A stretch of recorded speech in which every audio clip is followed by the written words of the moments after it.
Welcome to SoapBox. Most of us, are being honest, we'd struggle to justify that as appropriate for what we do. I'm going to get so much hate for this. I wonder if part of this is just a little bit of legacy carryover from just the lack of trust around, I'm going to call it profession, not industry. The S&P 500 is seeing about 40 all-time highs, but hey, the poor Mrs. Miggins has been putting this money in other things, but equity.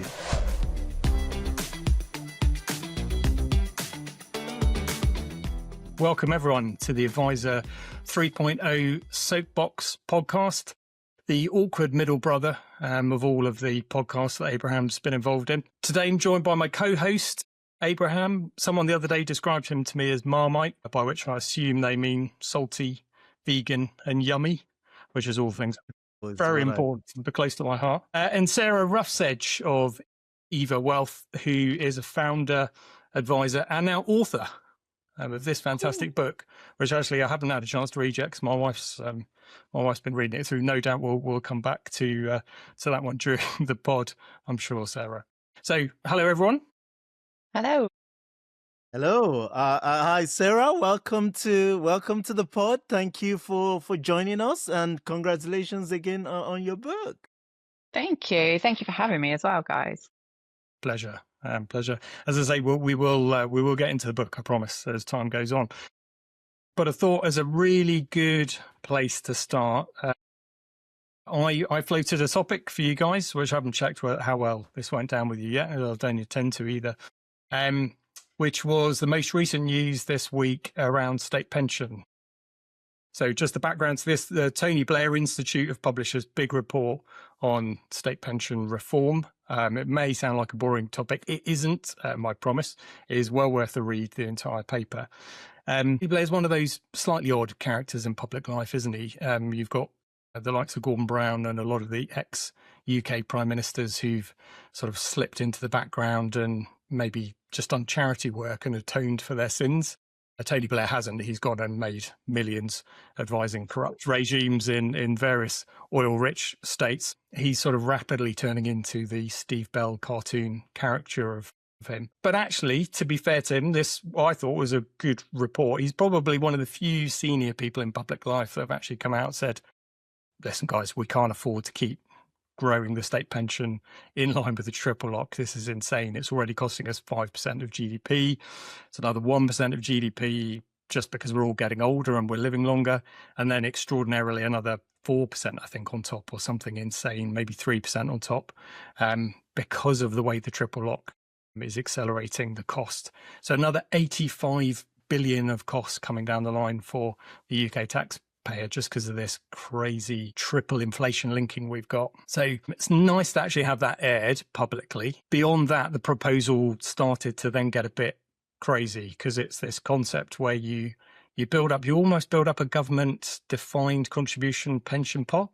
So they try and get you to 250,000 invested, and then you can draw that during lifetime, so pre-retirement, up to about half of it, for things like unemployment, leave, ill health, these kind of things that you might come across in life. But the idea, obviously, ultimately, is you reach state pension age and then it will fund you for 20 years. And whilst I think, agree with building up a fund, I thought it was quite interesting that they said actually wealthier people get more out of the state pension because depending on where you live in the UK, depending on your earnings during lifetime, you actually can have up to 10 years longer drawing the state pension because your life expectancy is 10 years better. So it goes from 16 to 26 years for women between the best outcomes and worst outcomes. So their concept that you don't have a fixed pension age, but you have 20 years of funding, it seems fairer to me. So there you go. That was an extraordinarily long intro. We've lost half of our listeners already. So views, shut me up, someone, please. I think the really good thing about this is that they're looking at just, is there a different way that we can do this? And whilst there's a lot of controversy around, do we link it to individual health data? It's fascinating that it's quite a different approach to, I think, anything that's been floated before. So I like that. I'm not saying I like how they've done it, but I really like that it's a different way of looking at it and approaching it. So I think that's whether we lean into the direction of travel with that more or not. I think just starting to unpick, is there a slightly different way that we can look at it is refreshing. Yes, I agree with a lot of what Sarah said. By the way, I know this is where I lose 110% of the British population. I actually do like Tony Blair a lot, I mean, the Iraq War and all that. Yeah, but I remember, by the way, actually meeting David Cameron and saying to him, I consider myself a Blairite, but I voted the Conservative ones. Can we stop talking about politics now? You're about to say that David Cameron turned around to you and said, well, yeah, I consider myself a Blairite as well. That's where I thought you were going with that.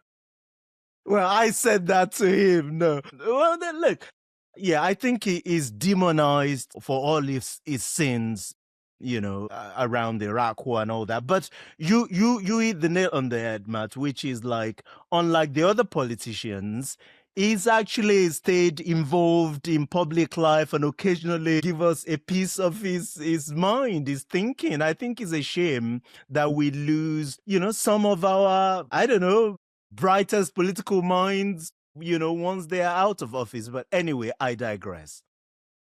The triple lock, as it stands currently, the point that they make in the paper is on track. Are you sitting down?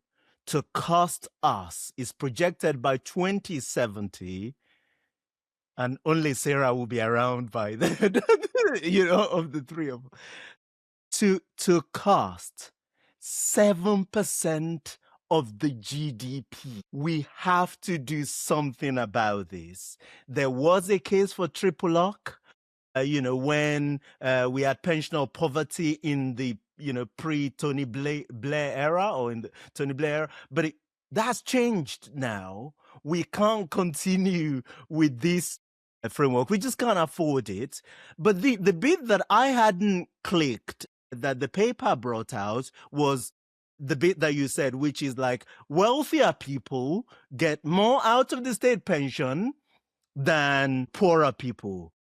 And Sarah, yes, men get more out of the state pension than women. Now, we're going to go down this rabbit hole we can about because they contribute more, they work more, all these things. But the reality is that it's just a system that doesn't sound like it's fit for purpose any longer. And so I like that the Tony Blair Institute, I doubt that is actually personally involved in any way in the report, but that they are putting these ideas on the table for us to think about. There are parts of it that I like. I mean, that's just easy to agree with, which is, first of all, we should move away from the triple lock system. I agree with that. Substitute it with what? They suggest average earnings over time. And then where they start to lose me, and I imagine lose the majority of British population, is that when you start to forgive me, when you start to move towards a scheme where you expect a lot more individualism, a lot more responsibility on the British population to manage withdrawals, to decide when they can access funds and things like that, you just lose people. And because frankly, financial literacy in this country is nowhere near where it needs to be. But of course, Sarah is on a mission with her book and all the great work that she's doing to change that. Well, I think it's fascinating that they talk about it effectively, like you were saying, Matt, being a pot that you can dip into at various key life stages, because obviously leaning into some of the work that I look at, particularly for women, say taking time out with children or people taking career breaks, there's this big question around, well, how do we take account of that and help people through that part of their lives and plan through that? And having the state pension, or whatever it would be called, because it wouldn't then be a pension, would it, if you took from it sooner, but having this allocation that could help smooth, say, some of these years. It's an interesting concept. I'm not sure that it would work, because then using the some time out for children example, not all people then do return to work full time afterwards. So if you're then expected to contribute more to then top that pot back up, I don't quite know how that would work. But it's just another interesting way of starting to look at, is there a better way that we can be doing this to account for that period in people's lives and that issue that we're seeing and the penalty there? But then does it come at the expense of later on, and how will people then be able to fund their retirement? So it's interesting. Yeah, one thing that bypassed me completely. So they were saying in the report that we're the only developed Western country, I think that was the terms they used, that don't have some kind of state unemployment provision of some kind of form. I was reading that and I thought, I can't for the life of me believe that in America they've got some kind of action that's state driven. I mean, maybe we're not counting America as a Western economy anymore, given what they're up to at the moment. I don't know. It is interesting, isn't it? Because it's saying, well, look, actually, if the state is going to support everyone, why just in that last little third of life? Why not earlier, as you say, Sarah? And I do think it's complicated, and I don't. Yeah, again, much as I'm sure Abraham would like a little bit of that sweet money to be invested with him, that the state would suddenly be building up over the next 40 years. I mean, I imagine what nearly gave you a stroke, Abraham. I don't know if did you see the screen grabs at the end of what they would think the app would look like? Yeah. Just horrendous from a behavioral point of view, just horribly complex and messy. So to your point, yeah, absolutely. Unless everyone has a copy of Sarah's book, and maybe you could get a free book with your state pension app. I don't know, but people aren't going to cope with this. I was looking at those screen grabs. I know it's a proposal, and I know et cetera, et cetera. But I was thinking that looks complicated to me, and I deal with this day in, day out. To the average person, where currently state pension is, I think they said in the report, 70% of their total retirement income. So it's huge for most people as a underpin, as a safety net. Expecting them to engage with that level of detail is unrealistic, I would say. But sorry, go on. No, I agree with a lot of that. Sarah's point, again, when you are allowing people to draw from these funds based on life events and things like that. I'm not sure that's the right framework. I think that with auto-enrollment, we already have a way for people to invest more for later life. And we should just encourage that, for people to put more money in. We should find, tax incentives and things like that, for people to save and invest more money. We should definitely encourage more equities. I would even go some of the ideas they propose, such as encouraging people to invest very, very early in life, and ideally, in the global equity market. Yes, please. I love those things, but I'm not sure that it is a substitute for the safety net that the state provides in later life.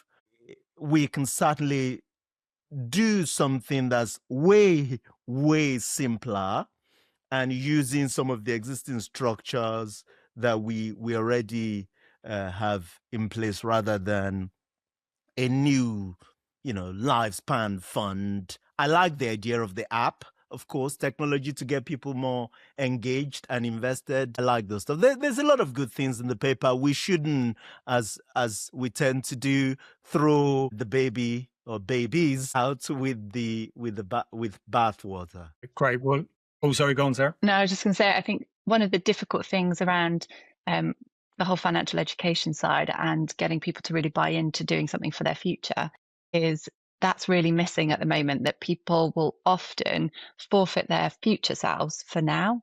And so I think until you have more education around that and people understanding, and maybe then it's not a choice, you have to commit X amount, but people really need to understand why and what the benefit of that is for. It's so easy just to push that down the road, isn't it?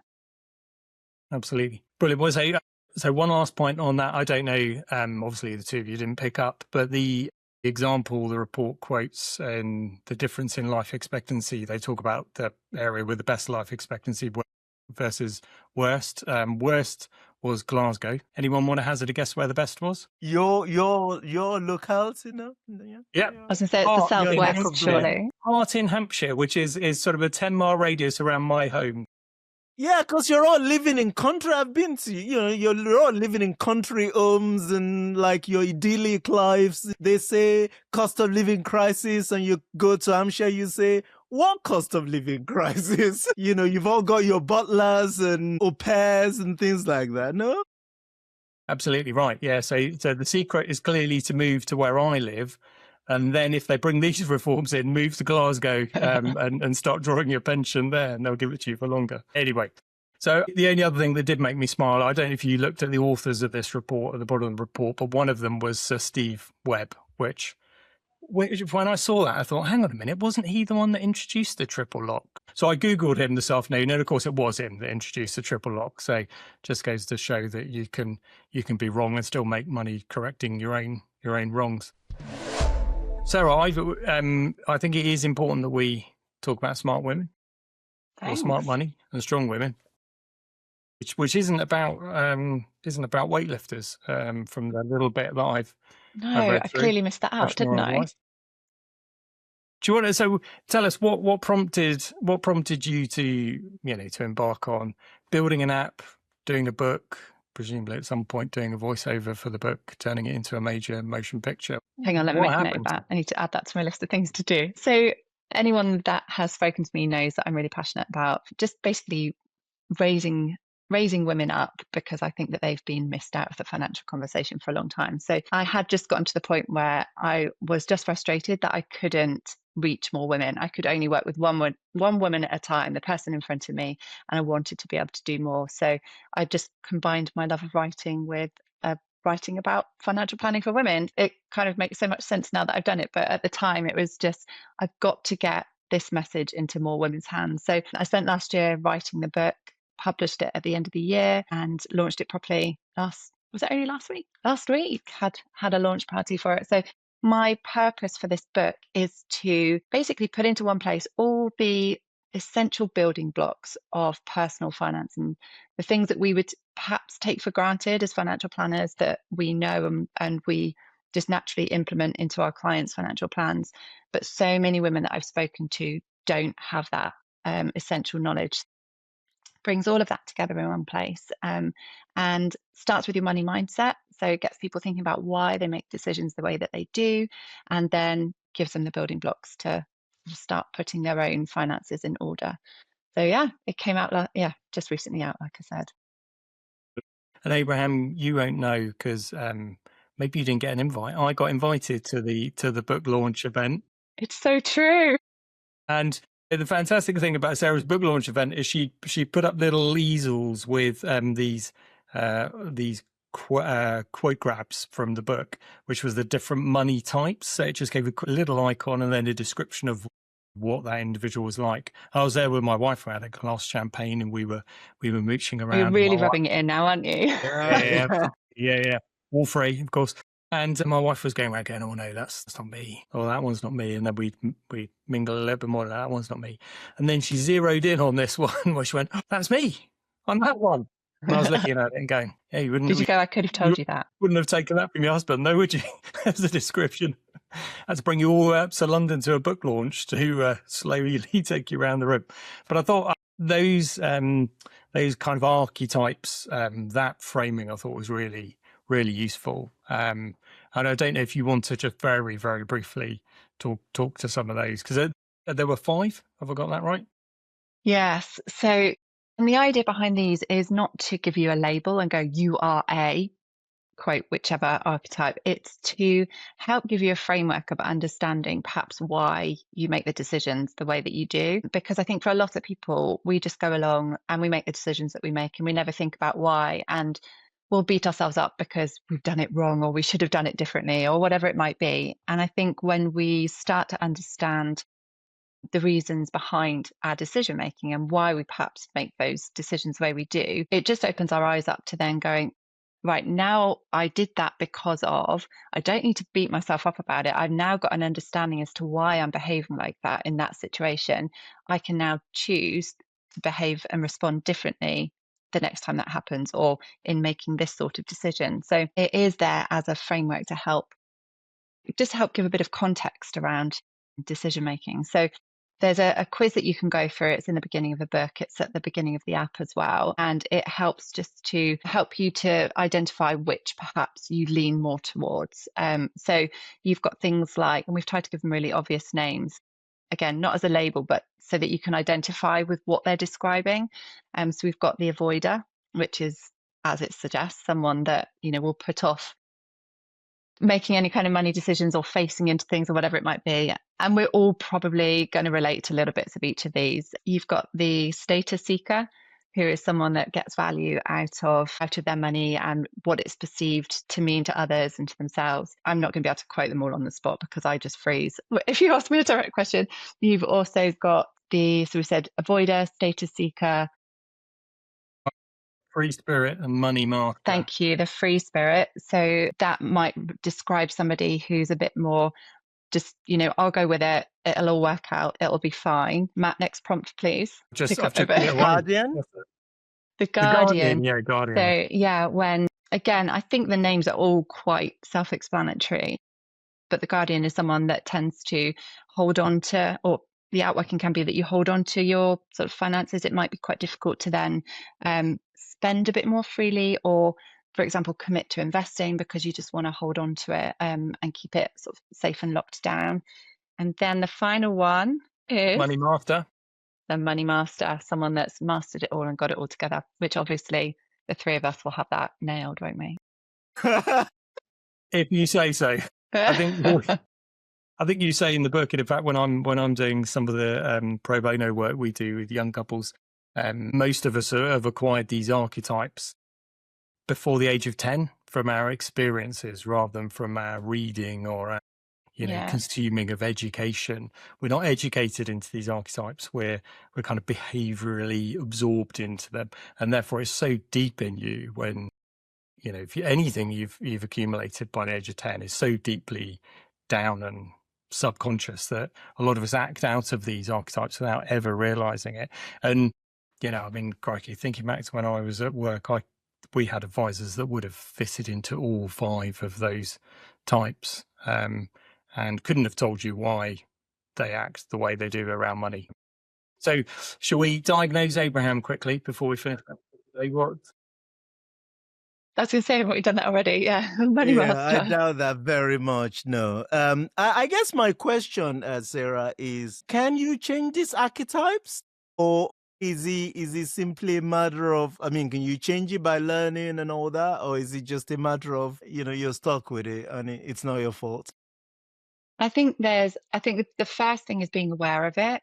And then it's not necessarily about changing your archetype. It's about knowing how to keep a watch for when it might cause you to trip about something. Using investing as an example, if you are inclined not to, if you're facing that decision, it's recognizing, I know this is a really difficult thing for me. It goes against my natural way of thinking because of my upbringing and reinforced behaviors or whatever. I know that, so actually I need to be aware and lean into that a little bit more and maybe get a bit more help, or whatever it might be for that decision making. I think it's just being more aware so that then you can consciously choose which direction you go in rather than just automatically shutting it down because that's the way that you've always thought and you've always reacted. It's opening your awareness up to a little bit more. So I don't know, but I would be surprised if you could change your fundamental, really. But I do think you can strengthen some of the other ones over time through conscious choices. Yeah. No, powerful stuff. Powerful framing. Thank you for writing the book. I have a copy. I haven't. I looked through. I haven't read. I will ask you next time I see you whether you've read it.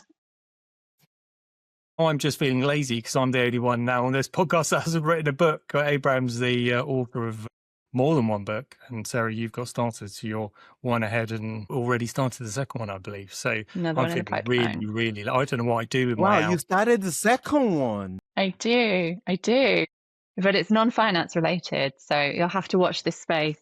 It's incredible. That's fantastic. That's good. Brilliant. Well, thank you. Thank you for bringing that. I highly recommend it, having had my initial flick through.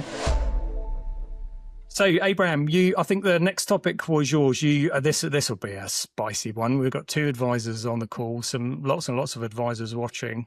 and Abraham, as the non-advisor, has floated this idea that advisors get paid too much. Tell us what's behind this one. You're misrepresenting it. You're misrepresenting it. No, I mean, this I put on the docket is based on a story in Money Marketing by Dan Wilshire, and the title of the article is "Are Financial Advisors Paid Too Much?" My first instinct response is no. Next question. You thought about it for a bit longer and you've got a different view. Yeah. Dan actually did make very, very good points in the paper. In the article.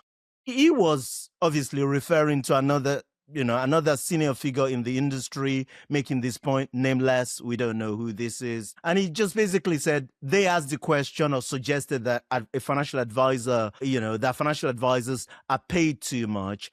And the key point that Dan tries to make in his article is, whilst the average salary or pay of a financial advisor is 100,000, you have to account for the fact that that's for some of the most experienced people in the business. They tend to be chartered, certified, with years of experience. But more crucially, you have to make this distinction, which I don't think we make enough, between part of your compensation that comes as a professional from doing the job and the part of the compensation that comes as an entrepreneur, business owner, for the risk that you take. And where he landed was that he doesn't think that financial advisors are paid too much. They earn a good living, and they're not on the breadline as we possibly know. But too much, no. Sarah, you have a different. Dan is a financial advisor, the author of the article. So it's a little bit asking him to write the article is a bit like asking turkeys to vote for Christmas, I imagine. But anyway, Sarah, is Simon paid too much? No, definitely not. Of course, I'm going to say that. I wonder if part of this is just a little bit of legacy carryover from just the lack of trust around I'm going to call it profession, not industry. And I also wonder whether we tend to just blanket as advisors or planners, and actually there are so many different types of firms that will service different types of clients with different needs, and that lumps it all into one and presumes that every client need is the same, everyone's getting the same level of service, every advisor's paid the same. And I think we're not comparing apples with apples necessarily within that. And that's always going to be tricky, isn't it, when we try and do an average or bring everything together. But I do think that perhaps there's a difficulty where we're trying to apply one level of advisor remuneration, across business owners and advisors, but also across different service levels or different types of firms and the types of clients that they're serving and the services that they're providing. So I'm not sure it's completely, we can draw as much as we would like to from it, because I don't think it's giving a very fair comparison across the market. I think Dan does say that in the article, doesn't he? You would need to strip out probably all the business owners from the data set, but actually in a profession where thousands of the current batch of advisors are actually business owners, there's just one advisor or two advisors in a firm. That's where the volume of advisors are. Abraham's got all the stats, so he'll be able to quote them off the top of his head. You're stripping out a lot of advisors if you were to get down to the core data. What would be fascinating to know is what is the average employed advisor salary in some of these bigger firms, some of the firms that have gone, I don't know, 25 advisors plus, 50 advisors plus. That would probably be a more meaningful reflection of what the profession looks like if you're talking about salaries, rather than lumping in business owners who've maybe got lots of other comp coming through because they've set up a business, so they've got some risk on board. I would say if we took it at face value, if you said 100,000 as an average salary, I think if most of us were being honest, we'd struggle to justify that as appropriate for what we do. I'm going to get so much hate for this.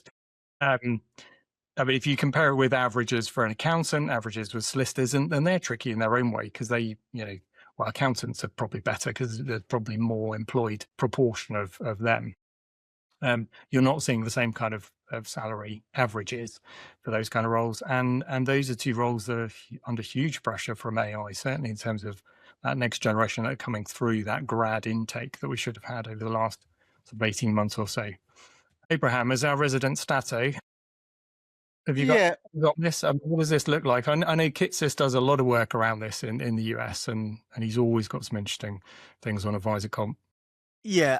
I mean, I would challenge Sarah's point a little bit, which is that, yes, there are, different firms delivering different services. And that's true, frankly, for many professions, so there are different kinds of lawyers and different kinds of accountants and things like that. What the attempt here is to, and I know it's a bit challenging, but the attempt is to say, on average, is the let's just focus on earnings, like salaries, if you like, rather than the compensation for having a job as a professional, rather than the business, elements that you get as an entrepreneur. And I don't know, but I don't get the impression that the pay generally in the industry is too high. There are surveys in the market that will put the average earnings of a financial advisor in the UK at a basic salary of 80,000, and then once you add bonuses on top, you get to 102. That doesn't sound to me like it's crazy when you look at the average years of experience in the profession. Of course, this will have geographical impact and differences and adjustment for experience and qualification. Doesn't sound to me that it is too crazy. I actually agree with, I think what you started getting into, Matt, and then you backed out from it, which is to say, for the risk that we take, the professional risk, the business and entrepreneurship risk, I am not sure that, I don't think the compensation is good enough. And you see this across the spectrum. So to give you an example, the total revenue, the total revenue of a solo advisor, average solo advisor, is around £250,000 a year. By the time they have paid themselves for the job and paid for compliance and marketing and all of these things, they actually end up with about, when was the last time I was looking at this? With about, I think it's about £50,000 of profit, of which they retain about 20. So again, we're talking average. There are different types of firms, but you can look at firms. It's easier to look at firms in terms of categories.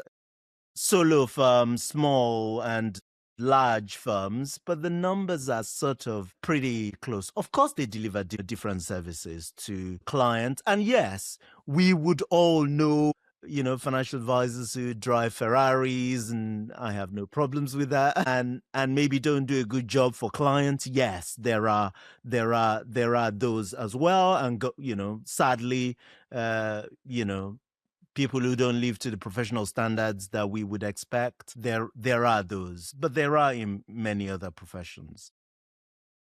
Dan makes the point in the article, doesn't he, that he knows someone who hires a Ferrari every time he goes to a client meeting and drive.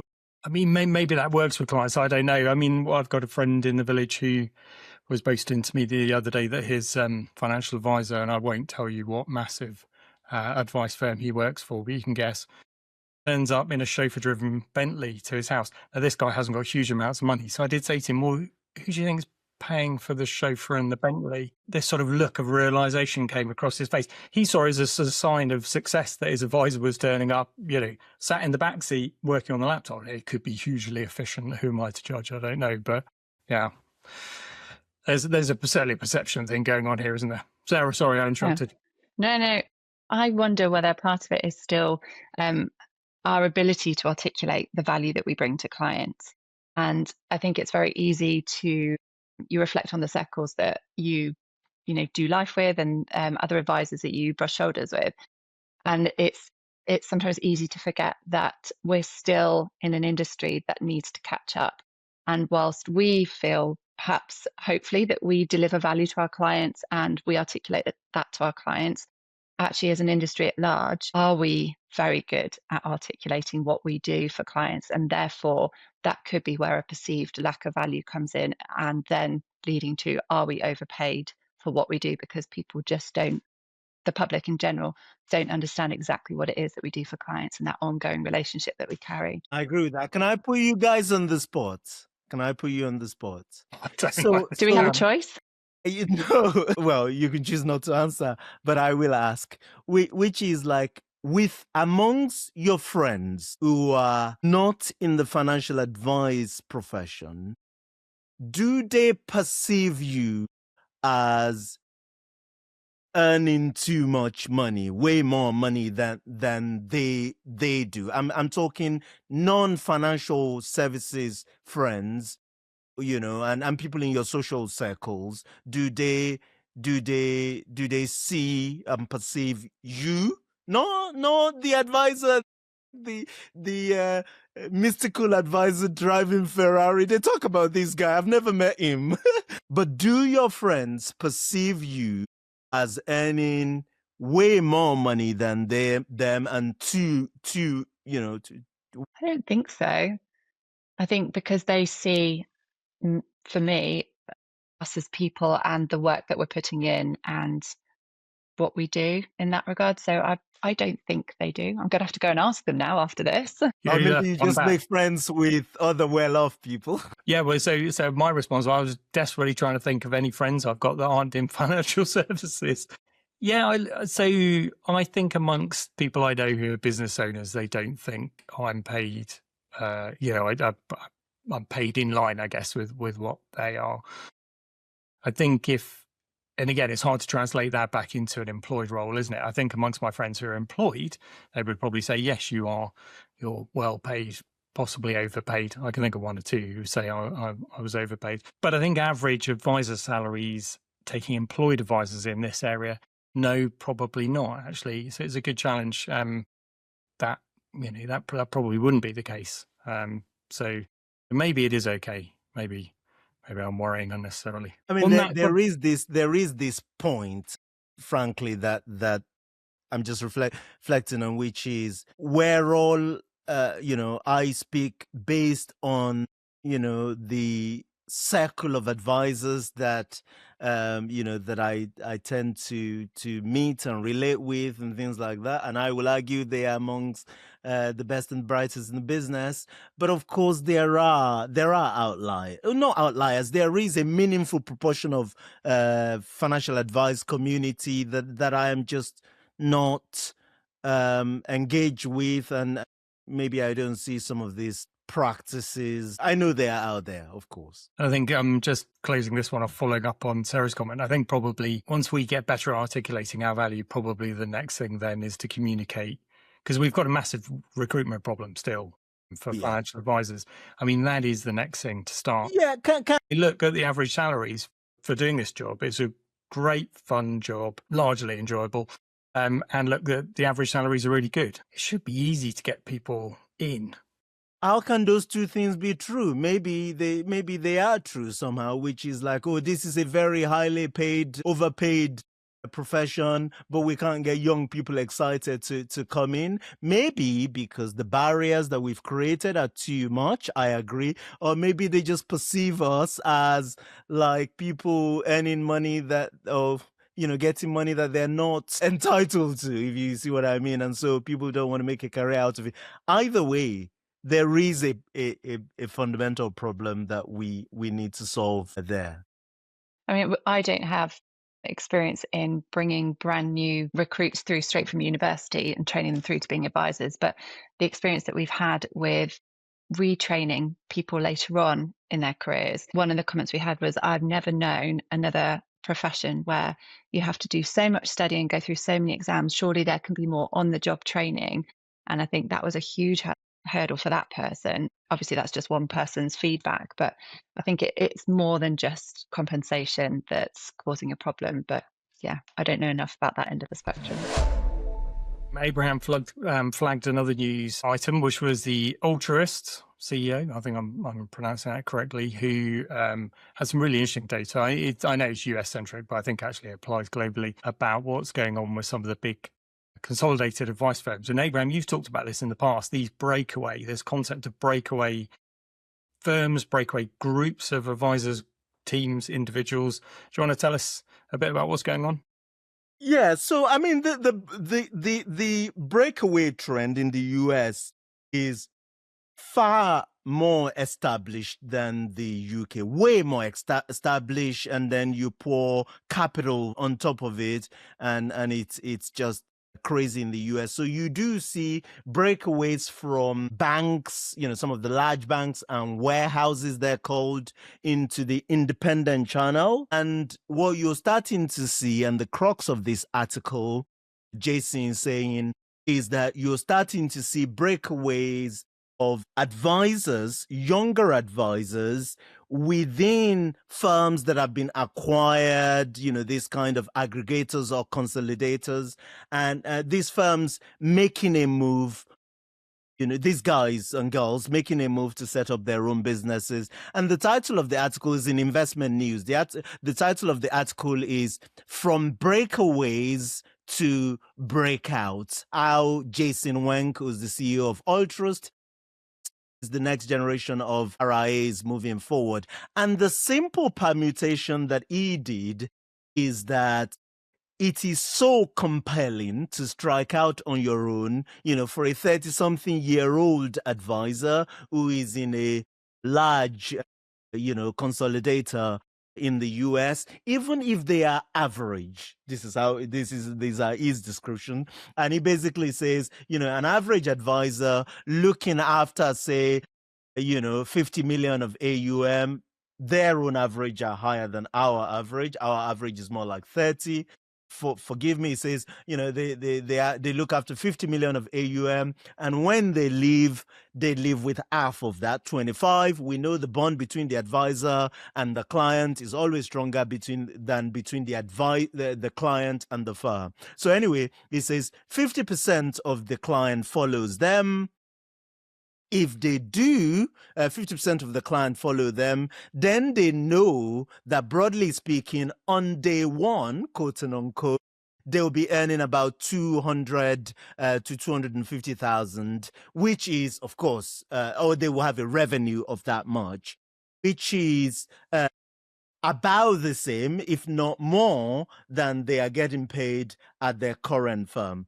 And Jason then says, well, if these guys compound over the next 20, 30 years, we all know that this game of financial advisor is essentially a game of age and time. Even my pitcher can do it.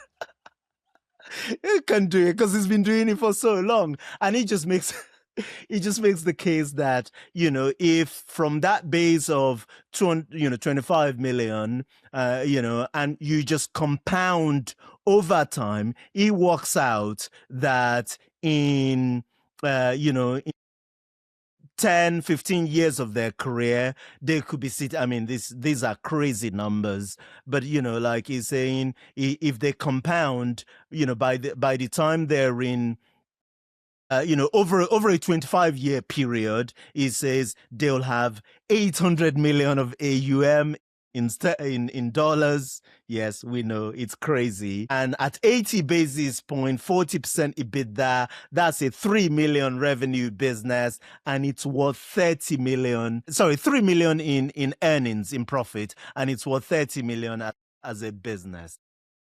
Of course, that's like exaggerated. My friend Michael Kitsis then says, well, take a haircut off all of those, number. It will still make a whole lot of sense. I say, cut all of that number, all the key numbers in half.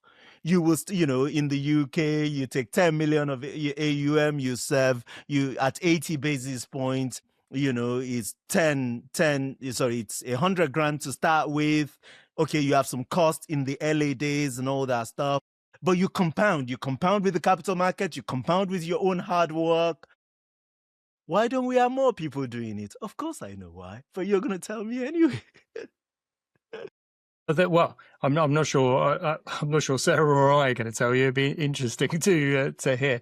I mean, there's some heroic assumptions Jason was making in that article. Yeah. I think he was assuming doubling AUM every 5 years, which is fine for the first 10 years. That last 5 years, doubling your AUM, good luck with that. But you're right. I mean, you could halve all those numbers and it looks incredibly compelling. I would say, why is that not happening? So as someone who's come out of a large firm, genuinely, I think part of the problem is when you're an employed advisor working for one of these large firms, you get institutionalized because they're very good at not letting you see what's out there in the broader world. So back to my experience 10 plus years ago, I did 15 years at a big national.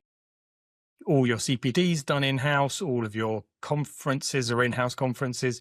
You never meet anyone who isn't an advisor for that firm. You don't know what the world, the big bad world, or as it turns out, the big lucrative, profitable world of financial advice outside of your firm looks like. And you're told constantly it's about risk and we do things the only way internally, and look, all these other guys are doing a terrible job, and you're safe with us and we'll look after you and you don't have to worry about anything. We're going to pay you a good salary, and you're going to have some equity that will be worth zillions in 10 years time. It's just that 10-year point always keeps being in 10 years time. It never actually arrives. And so there's a huge institutionalized mindset. I mean, I've got some colleagues who are still at my old firm who would be making multiples of what they're making at the moment if they were outside in that world. But they do need to take that leap and that risk. And there is a bit of the entrepreneurial mindset that you need. Maybe I meet a broader range of advisors, Abraham, than you do, but there's definitely some advisors who are chomping at the bit for risk and for business growth and new ideas, and excited about running a business as much as they are about advising clients. And then there's some really good advisors who love advising clients, and that whole rest of it freaks them the hell out. They really don't like the thought of that. So maybe that's why. But yeah, I mean, the numbers are compelling. If the numbers were as they were, everyone would snap it up, wouldn't they? Of course. I think it also presumes that all advisors want to, as Matt was kind of alluding to, want to run their own practices and have that entrepreneurial spirit about them. And lots of people just don't. They like to just go do their job and go home at the end and switch off and be part of a larger organization. And yeah, so I don't think being an advisor automatically qualifies you to being a business owner or a leader in that sense. So you have to untangle yourself from the numbers a little bit, don't you? And look at what do I like doing? What do I want to think about at the end of the day? And bring that into the equation as well. I think where Jason makes an interesting point is because he is a platform CEO that's seeing the flow of assets and the type of flows that he's getting. Is there obviously is a movement in the US, which is clearly bigger than in the UK, but of these breakaway advisors. The UK, we've had, again, Abraham, you'll have the stats, but we've had several years now of small advice firms being consolidated. I don't know if that's a kind of, if we're slightly behind the US or the wave is slightly behind the US and we're reaching a point where we're starting to tip into seeing more and more breakaway activity. To an extent, is the natural conclusion of consolidating a market, isn't it, into fewer and fewer players? Yeah. So in the UK, we're still in the early innings of the breakaway trend, but we're starting to see it. I'll give you some stats. So just because of the way our regulatory thing is set up, when firms break away, so when advisors break away from firms, they don't go directly authorized. So they're not replenishing the pool of the directly authorized firms. They go to networks. I have done an analysis of network rise over the last 4 years, taking data. Ultimately comes from the FCA database, but it comes from the annual data over the last 4 years of the number of RIs. And I'm making this sound really like clever. I just put it in Claude and I told it what to do, and it gives me this really nice analysis, and you find these really beautiful trends. The fastest growing networks in terms of number of advisors are what you would refer to as independent networks. So your valid path, for instance, in the last 4 years, cumulative growth of over 150 percent from where they were. In 2022, they had 90 appointed representatives. At the end of 25, they now have 238 at the end of 2025. You see the same thing with networks like New Leaf. Again, they've grown quite meaningfully in the last couple of years. You're seeing growth up north with Cobell Partners, and actually your best practice, for instance, and then you see contractions in the, call it, more vertical integrated networks that I would not name. A couple of them, like you see actually declines in a couple of them, including some of the biggest ones. So my point is that you are in this phase. We're starting to see this. Long term, I just struggle to see how those two things will be true, which is, there is demand for high quality financial advice business that consolidators are buying. And on the other end of it, there are firms being created to serve that demand. It just doesn't make sense. But to your point, Sarah, not everyone is entrepreneurial or makes a great business owner, but what proportion of the population is? Maybe there is 20% of the population, and therefore who will strike out on their own to meet that higher compensation, higher demand, higher equity value that you place, higher premium that you place on that entrepreneurship. Or, God forbid, maybe we've just knocked the sense of enterprise and risk taking and value creation out of everybody. Yeah, but possibly that last one. And the going direct, I mean, we went directly authorized 10 years ago. From everything I hear, it's much harder now than it was. So maybe that is stifling some of that growth in breakaway firms in the UK. I don't know. I don't know what the equivalent of directly authorized would be in the US. Maybe the numbers would be very different if the FCA were willing to directly authorize a load of small solo firms, which I don't seem to be very keen to do. Brilliant. Well, we've given that a damn good thrashing, as I say. I think we've got time to just very, very quickly, Abraham, it can't be a soapbox with Abraham on it without talking about fund inflows, outflows, upflows, downflows. Calastone have released some data which shows that UK investors, for the first time in nearly a year, are actually committing their cash to markets. They've been busily pulling it out as markets have been soaring upwards. I'm slightly worried if they're pushing it back in, that means markets are going to fall from here. But yeah, tell us what's going on. Well, I mean, I didn't think we have time for this, but if you think we have time for it, then let's go. I mean, it's exactly that. After 10 months of persistently pulling money out of the equity markets in general and putting this money in cash and fixed income, 10 months. In that period, the S&P 500 is seeing about 40 all-time highs. The UK and European markets soared during that period as well. But hey, the poor Mrs. Miggins has been putting this money in other things, but equities. Good news, finally, in April, UK investors coming back to the market. So there is a net inflow into equities for the first time, in nearly a year. And that period, by the way, is the longest selling net, cumulative longest period of outflow that Calastone's seen. But guess what? This money is now 1.8 billion net inflows in April.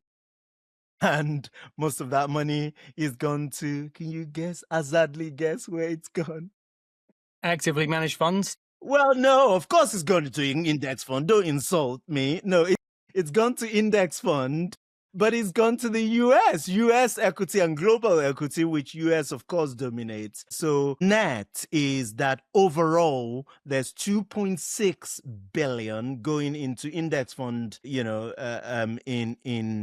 that month of April, and 1.5 billion's been pulled out of active funds. And that just continues the trend that we've seen, frankly, for the last couple of years. So I'm glad, Mrs. Megan is back invested in the capital market, but also reminds me of the value of good financial advice and financial planning that, one of which is to help the client, help Mrs. Megan sit through these temporary declines in the markets that is inevitable. Brilliant positive story to end on. Sarah and I are worth every penny that we're paid by our clients because we're keeping them invested in the market when everyone's pulling the money out into cash. You're worth every penny, Abraham, for all the stuff you're doing with Timeline to build all this tech that we can break away from our big firms and just plug straight into. I charge a tenth of a penny if it helps. But okay. Yeah. You're much less than Sarah and I. Bless you. But yeah, incredibly a nice turnaround, a nice positive story after all of that. It was driving me insane that the markets were rocketing and money was rocketing out of equities with UK investors into cash. It was stressing me out. So a nice positive one to finish on. Fantastic. Well, Sarah, thank you so much for giving up your time today to spend it with us waffling about all the stuff that's going on in financial services. Abraham, as always, thank you for your time and everything that you're doing to help Sarah and I and thousands of other advisors be better for our clients. And I think with that brings another episode of the Troubled Little Brother, or Middle Brother, we said, SoapBox, to a close. Thank you, guys. Thank you.